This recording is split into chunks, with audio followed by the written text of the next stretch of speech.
Does it feel like home? The biggest change, I think, was my private life.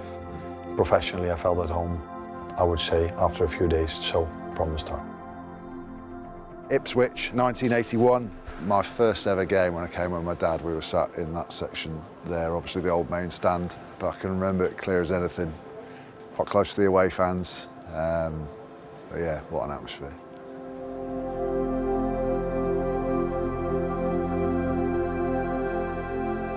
Arne, it's such a privilege to be here. For you and the start you've had, did you envisage it to go this well? My expectations were not about the amount of wins or those kind of things. When you come in at a new club, you want the team to play as soon as they can to the standards you want them to play, getting across your ideas as soon as we can. I got to inherit a team that did really well last season and for so many seasons before. So there was not a reason to change a lot of things, just keep the things that they do really well.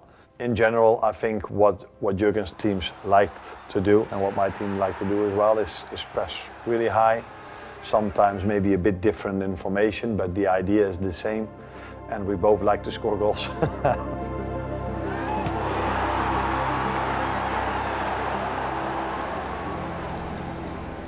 I just remember sort of walking along this section of the stadium, and as I got to about here, I could just remember the atmosphere hitting me. Oh, my dad just kept walking, thinking I was with him, and I just stood here and froze.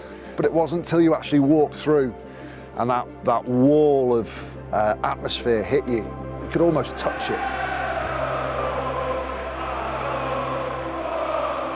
Did you think, I'm going to implement the Arne Slot way of playing, or do you look at what players you have and then come up with a game plan and a style of play depending on the tools at your disposal? For me, it was really important that they chose me because of the way I played and not because I won the league in Holland, or which probably no one knows in England, but or that we won the cup over there, that they wanted me for my playing style. And every time I went to another club, that was my main thing I wanted to hear from a sports director. Do you want me for the results I got? Which of course were helpful as well, otherwise they're not interested in you. But for me it was important that they wanted me for my playing style. And the reason, that's what I expect, is that they wanted me because that was quite similar to Jurgen. I sometimes try to find the balance with certain players between risk and reward, but they have to keep doing what they're good at. It's not only tactical or technical, it's also how they handle disappointments. Disappointments in games where we go 1-0 down, disappointments if they've been taken off, disappointments if they don't play. That's why I liked it so much when we scored the 2-1 against Brighton. Looked at my right, I saw Dominic Szoboszlai. He was so happy being almost further on the pitch. And Arne Slot Liverpool show their powers of recovery again. I think that is also very important, and in that way I get to know the players better and better.